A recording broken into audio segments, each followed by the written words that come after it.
Se você pesquisar por Cuba na internet, provavelmente o que você vai ver são as fachadas históricas de Havana em ruínas ou os carros antigos. Mas será que o centro de Havana representa um país inteiro? A websérie Faces de Cuba agora percorre o interior do país para mostrar outras faces e outras cidades de Cuba. No vídeo de hoje, vamos até a cidade de Cienfuegos, também conhecida como a Pérola do Sul, para assim mostrar um pouco da Cuba que você não costuma ver.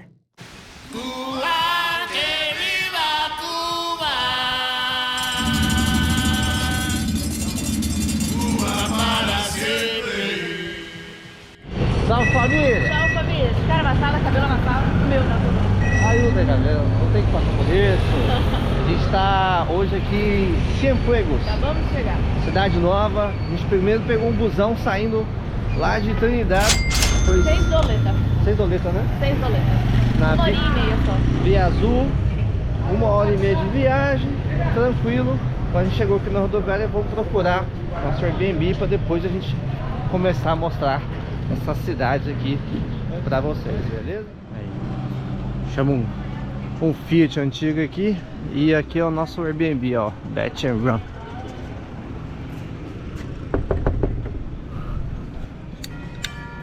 Ó, campainha de igreja. Campainha de igreja. Parece não? Parece demais. Ó, na parte do fundo fica a casa do pessoal. E aqui eles têm essa área no fundo que eles alugam. Então, a banheira aí no jardim. Então, ó, aqui é bom pra... Ó, dá até pra trabalhar aqui, ó. Ó o cinzeirão do Tchê. Fumar um charuto aí. Esse aqui é o nosso quarto. Duas caminhas, ventilador, ar-condicionado, TV, frigobar. E aí o banheiro. Tá bom. E se você for pensar no preço então, porque a gente pagou R$86 o casal à noite, ou seja, 43 para cada um aí. Dá mais barato do que um... Com as taxas do Airbnb. É, com tudo, taxa de Airbnb, tudo. É mais barato do que um quarto compartilhado nesses hostels do Brasil. Porque ultimamente os hostels no Brasil, até onde eu sei assim, tá uma média aí de 40, 80 reais o dormitório. E aqui a gente tem a casinha toda pra nós aqui. Incluso Duas banheiras. essa área, essa banheira assim, não, Acho que não, foi um dia só. Mal charuto aí na banheira. Suquinho de goiaba? Nossa, que vai te dar agora. Da Não. fruta não. Não, eu peguei um cafezinho de aqui pra começar o dia. A gente tava falando pra ele ficar mal acostumado, né? A gente chega num lugar, quer um café, quer um suquinho, quer uma bolachinha, quer uma coisa. Aí vai chegar nos bolsos depois, passaporte, tá a chave, vaza. Não, e pior é o seguinte, né?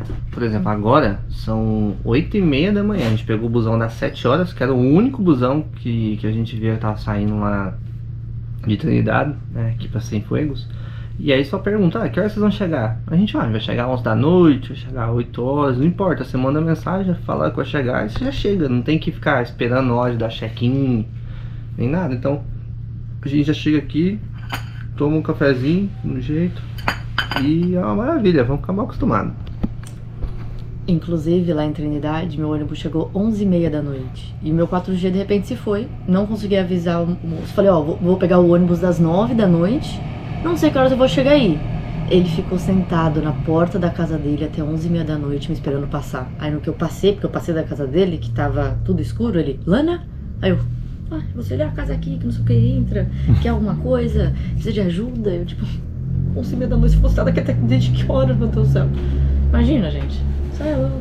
É, isso é muito bom. É.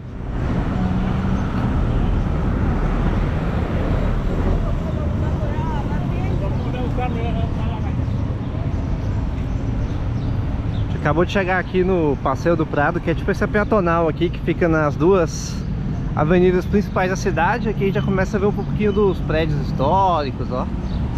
Um pouquinho da arquitetura aqui da cidade de Cienfuegos. Olha aí, bonito os prédios, ó.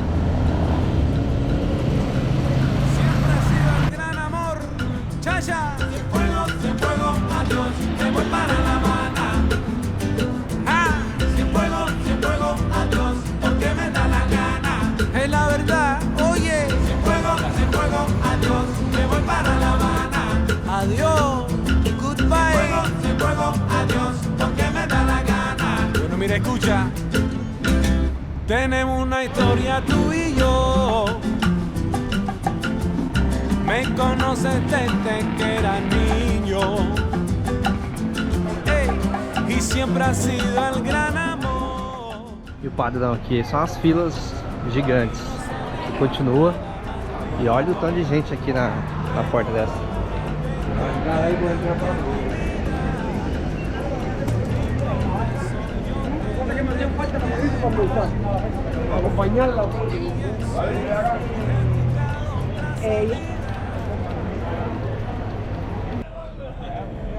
Olha, essa barraquinha aqui ainda parece o preço desse tuk-tuk elétrico aqui. Eles estão vindo lá, ó. 4.000 MLC, 4.000 doletas para ter o tuk-tuk elétrico aí de Cuba. Tem vários desses aqui na cidade. Esse aqui é o mais arrumado que eu já vi, né? É, daí tem até vidrinho assim do lado, sabe? Não é vazada, já. É o tuk-tuk chique. Aí, ó, tem um pouquinho dessa tenda MLC, mas a gente já mostrou como é que funciona isso lá no vídeo de Santiago. Então, aqui a gente não vai entrar não. Essa aqui pode estar até melhor abastecida, né? Sim. Yo quiero, me voy, oye. Cienfuegos, adiós, me voy para La Habana. Cienfuegos, adiós, porque me da la gana. Cienfuegos, adiós, me voy para La Habana. Ah, eso es. Cienfuegos, adiós, porque me da la gana. Bueno, mira de nuevo. Ah, y siempre te voy a extrañar. Claro que sí, porque por muchos años era mi vida real, oye. Y cuando regreso yo te voy a dar, te lo juro, un regalito bien bonito de la capital. A gente chegou agora aqui na Praça José Martí, que é a praça principal da cidade. E aqui ao redor já tem alguns barzinhos, a galera já fica ali tomando uma cerveja, restaurante. Tem a catedral principal, tem o teatro da cidade. Então nesse miolo aqui já tem bastante coisa. Cambiar mi vida, y por eso yo te tengo que dejar. Y en serio no he buscado otra salida, porque yo quiero ir a La Habana a cantar. Si es la verdad, por eso escucha ahora. Cienfuegos, adiós, me voy para La Habana. Ay, me voy para La Habana.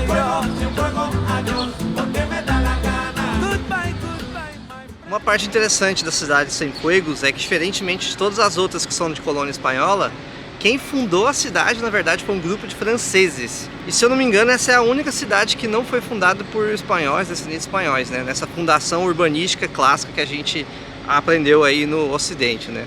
E um outro fato interessante da cidade também é que a gente, antes de chegar aqui, acreditava que o nome Cienfuegos era por causa do Camilo Cienfuegos, que é um dos heróis onde a gente aprendeu aí sobre a Revolução Cubana. Mas esse nome Cienfuegos aqui foi por causa de um general que vivia na época, que também tinha o sobrenome Cienfuegos. E aí a gente fica naquela dúvida, né? Ah, será que o Cienfuegos era parente? Mas a parte disso, enquanto a gente estava vindo de Trindade para cá, tinha um povoado menorzinho, e esse sim se chamava Camilo Cienfuegos. É uma parada engraçada, os bancos de praça aqui, eles são individual, ó. Tem vários assim. Não sei se foi algum evento que deixou aqui, mas eles parecem ser fixos. Olha aqui, ó, desse lado tem um monte também. Cadeira individual na praça e vai até lá o final, ó. Diferente, né? Ó, no canto da praça tem esse prédio aqui que parece ser um museu. E olha o que a gente viu aqui em cima, ó, uma escadinha, ó. Vamos ver se a gente consegue subir lá em cima. Já que não tem drone, vamos voar. Não, a gente tem que caçando morro. Caçando morro, caçando lugar alto.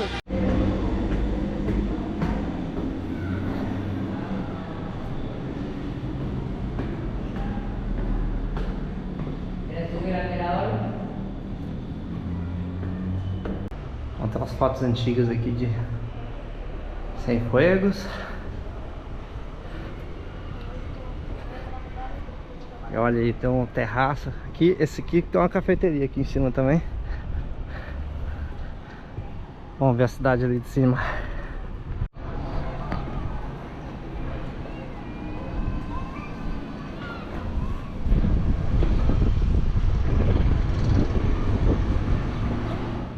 cima dá uma vista 360 aí da cidade toda, ó. Dá pra ver o mar lá no fundo, a igreja, dá pra ver tudo, rapaz.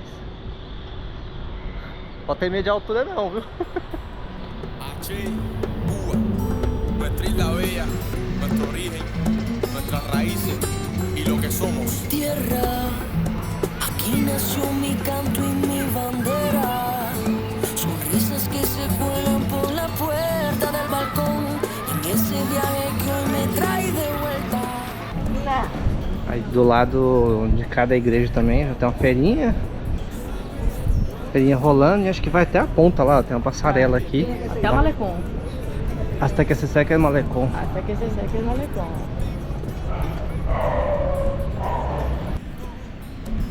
Traigo oxidado el corazón, me hace falta cuerdas. Mi alma necesita transfusión, sangre de mi tierra. Regreso a la cuna que me vio nacer. Regreso a este barrio que me vio correr. Lo que fui, lo que soy y seré por mi sabella. He vuelto al refugio que calma el oro. Ó, aqui a gente já vê um pouquinho da Bahia, né? Na real isso aqui é tudo uma baía. Depois tem que pegar um estreito e só depois vai estar em alto mar. Tanto que as praias mais bonitas fica depois da Bahia, lá pra frente. Aí aqui tem uma parte de porto, tem uns restaurantes ali, a galera escutando uma musiquinha. Aqui um mapinha de Cienfuegos, ó, dá pra ter uma noção. E essa parte aqui é o Malecón que a gente vai caminhar agora. Vamos tentar caminhar até chegar nessa ponta aqui, ó, que é a Punta Gorda, se eu não me engano. Vamos aproveitar que tá um dia bonito e vamos seguir caminhando.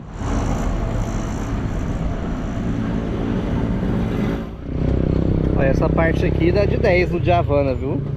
Bem melhor pra sentar, tomar uma cerveja, com um ventinho na cara.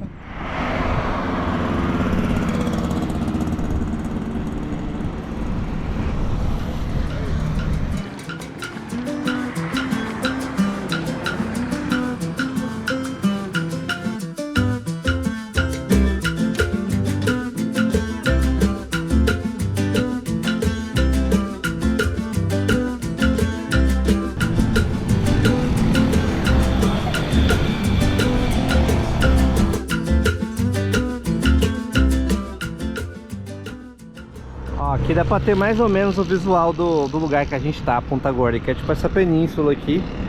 Dá pra ver uma vista de cima aí, como se fosse um drone. Saudades do drone. Agora que não tem drone pra voar, eu sempre fico pensando, nossa, como seria esse lugar do alto? Eu fico brisando isso aí, imaginando. Só imaginando.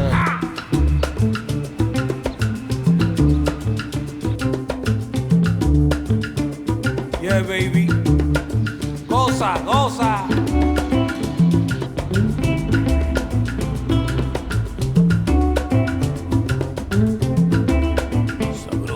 Chegamos aqui num lugar que parece um restaurante beira-mar. Vamos ver se o almoço cabe no nosso bolso, porque eu tô varado de fome já.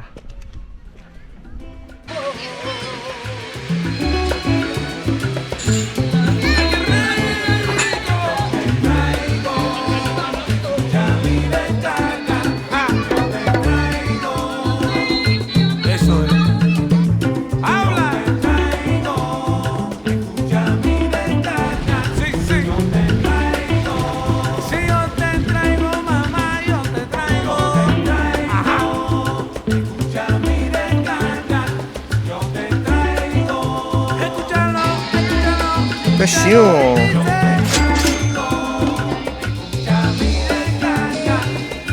Feliz aí, peixinho. Te lo juro, baby, que te traigo. Ajá. Bom? Chegando na ponta aqui, os hotéis vão ficando diferentão, ó. Olha esse aqui. Estilo meio árabe, sei lá. Olha só, é tipo um castelo mesmo.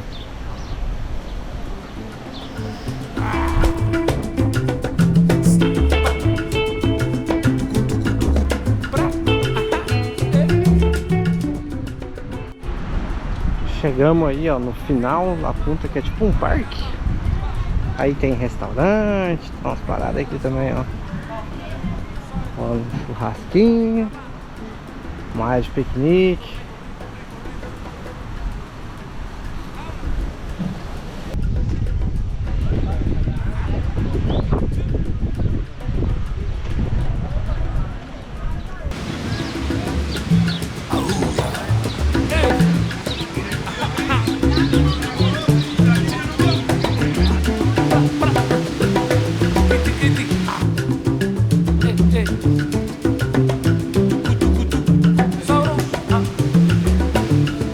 Ahí nada más.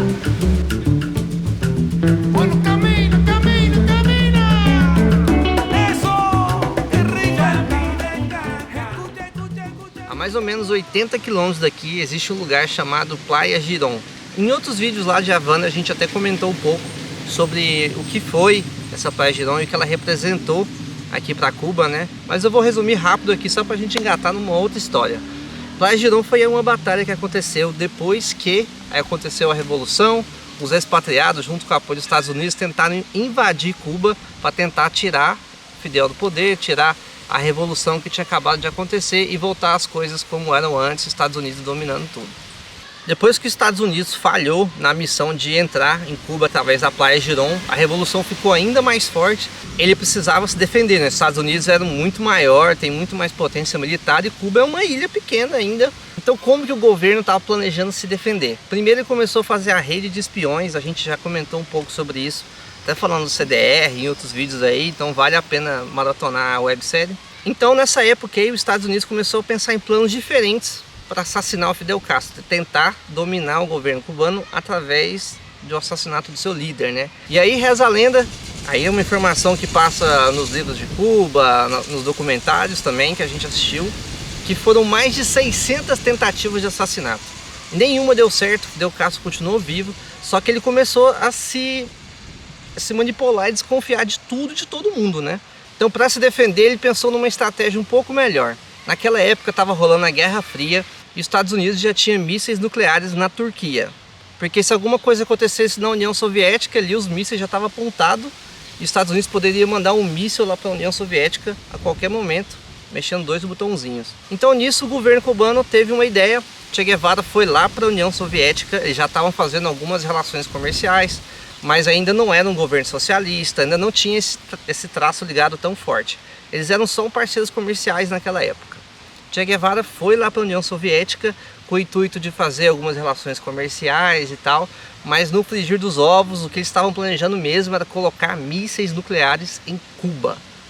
Então eles resolveram trazer de uma forma escondida da CIA, mais de 40 mil soldados soviéticos que foram morar na ilha e construir os mísseis nucleares que ficariam apontados para os Estados Unidos naquela época, em plena Guerra Fria. Os Estados Unidos já tinham essa mania, esse costume de passar aviões espiões pela ilha de Cuba. Imagina que os Estados Unidos e Cuba estão muito próximos, uma distância de 150, 160 quilômetros ali de Havana a Miami, para vocês terem uma noção. E aí tem outra teoria curiosa que fala que os estadunidenses descobriram que os russos estavam com equipamento, estavam lá, porque quando eles estavam fazendo sobrevoo, eles começaram a notar que estavam surgindo na ilha vários campos de futebol. E nessa época o esporte predominante de Cuba era beisebol, não tinha tanto futebol. E futebol isso é coisa de soviético, né? Então eles pegaram essa informação e começaram a se confiar. E aí começou a aumentar o nível de espionagem até que eles conseguiram ver que realmente tinham mísseis nucleares ali apontados para os Estados Unidos. Esse foi um dos momentos mais tensos de toda a Guerra Fria e de todo o mundo, né? O mundo estava prestes a presenciar uma guerra nuclear de verdade, com as duas maiores potências na época, cada uma com um míssil apontado, né? Within the past week, unmistakable evidence has established the fact that a series of offensive missile sites is now in preparation on that imprisoned island. The purpose of these bases can be none other than to provide a nuclear strike capability against the Western Hemisphere. Each of these missiles, in short, is capable of striking Washington, D.C., the Panama Canal, Cape Canaveral, Mexico City, or any other city in the southeastern part of the United States, in Central America, or in the Caribbean area. Então foi uma situação muito delicada, foram 13 dias de muita reunião, muita gente tensa. Aconteceram lá nos Estados Unidos e aqui na ilha de Cuba um monte de alarme, sirene pra galera. A galera nunca sabia o que podia acontecer, né? Não sabe quando ia vir um míssil nuclear. E aí vem um ponto muito curioso de estar viajando em Cuba e estar analisando de como a história é contada de dois cenários. A gente viu uma série, um documentário feito pela Discovery.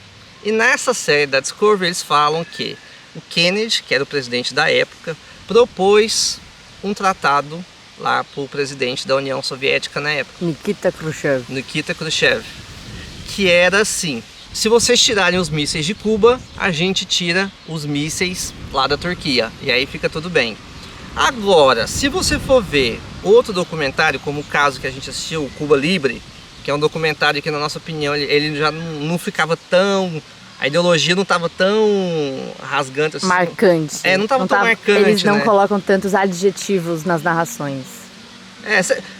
É algo mais histórico. É mais histórico, assim. Você consegue ver, a partir depois de um tempo, quando tá puxando demais para um lado ou puxando mais do outro. E nesse outro documentário a gente viu que essa negociação partiu da União Soviética, né? Então cada um ali vai pegar e pensar que eu fui o propagador da paz, mas no final todo mundo sabe que tava todo mundo se cagando de medo. Pra vocês terem noção, os mísseis nucleares que vieram para cá, eles tinham 50 vezes a capacidade de Hiroshima. Inclusive os mísseis que estavam na Turquia, eles tinham a capacidade também bem reduzida. Então aparentemente, se você for ver a carga explosiva, naquela época, naquele momento, quem tinha mais condições de destruir um outro país era a União Soviética através dos mísseis de Cuba. Passaram 13 dias de tensão, aconteceu essa negociação, a gente não sabe quem de fato foi que pensou em fazer o acordo, quem de fato deu a iniciativa de fazer o acordo, mas o acordo aconteceu. Os russos tiraram os mísseis aqui de Cuba, os Estados Unidos tirou os mísseis lá da Turquia e foi acordado também que a partir daquela época os Estados Unidos não ia mais tentar invadir Cuba. E foi assim que o governo cubano conseguiu se consolidar e se proteger dos Estados Unidos até os dias de hoje.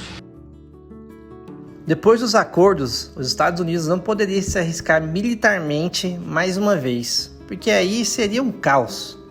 Como retaliação, começou a penalizar todos os países que fizessem negócios com Cuba. Então, se um país como o México, por exemplo, quisesse fazer comércio com Cuba, os Estados Unidos ameaçavam cortar algumas das relações, deixar de comprar ou exportar produtos, tecnologia, e foi assim que os Estados Unidos criou oficialmente o bloqueio em Cuba. Hoje em dia, Cuba até consegue negociar com alguns outros países, mas fica à mercê de países que também têm sanções, como a Venezuela, o Irã, ou países tão grandes e tão fortes que os Estados Unidos não conseguem ameaçar economicamente, como a China.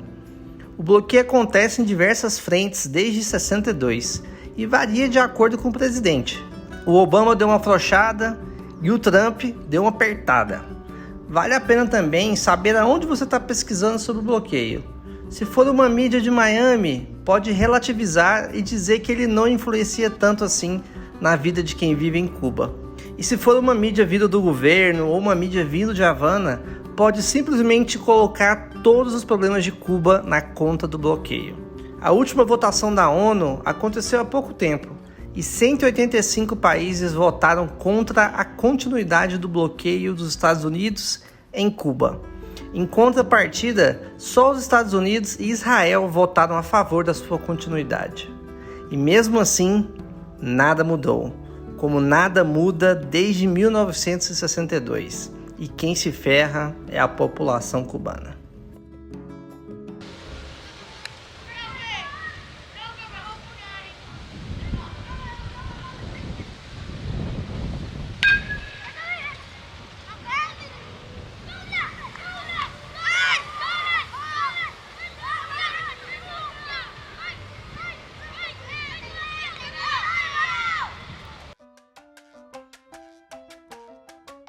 Andando pela cidade, encontramos um treino de beisebol de uma equipe juvenil de Cienfuegos. Paramos por ali, nos sentamos e ficamos vendo a criançada treinar. Até que uma das crianças viu minha câmera e se aproximou. Tentou adivinhar qual era o nosso país de origem e não conseguiram chegar até o Brasil. Depois de pegar certa confiança, uma delas me pediu uma foto. Chamou os amigos para perto e essa foto acabou virando uma boa recordação daquele nosso dia em Cienfuegos.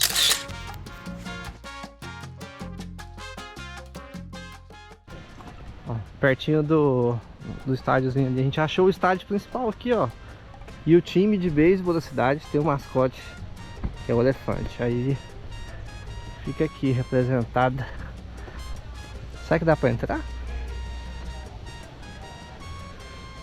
O pessoal fazendo uns treinos ali de defesa pessoal.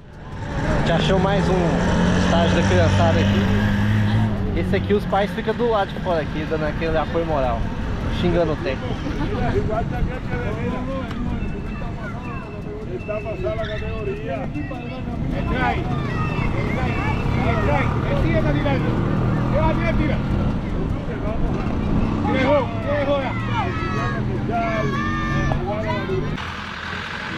Una para Malecón, otra para Jagua, otra para Junco Sur. Tira duro para que tengas. A partir del lunes vamos a trabajar ya con eso. Te vas preparando. Los catchers le tiran duro al pitcher, pecho. ¡Duro! ¡Eso es, correcto!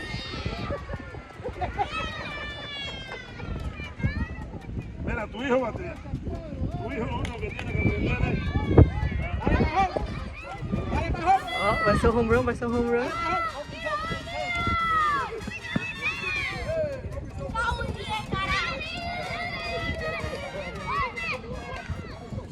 Agora, o Che Guevara, ele é uma pessoa que é muito louco, porque tipo, parece que às vezes ele é idolatrado e às vezes ele é odiado, né? É muito... Não é tipo assim, cara, uma pessoa que tinha uns ideais ali, lutou pelo que queria e pronto, saca? A galera tem um ódio ou um amor, é muito louco, assim. Mostra um pouco muito do que é essa disparidade de opiniões, ideologias, principalmente na América Latina.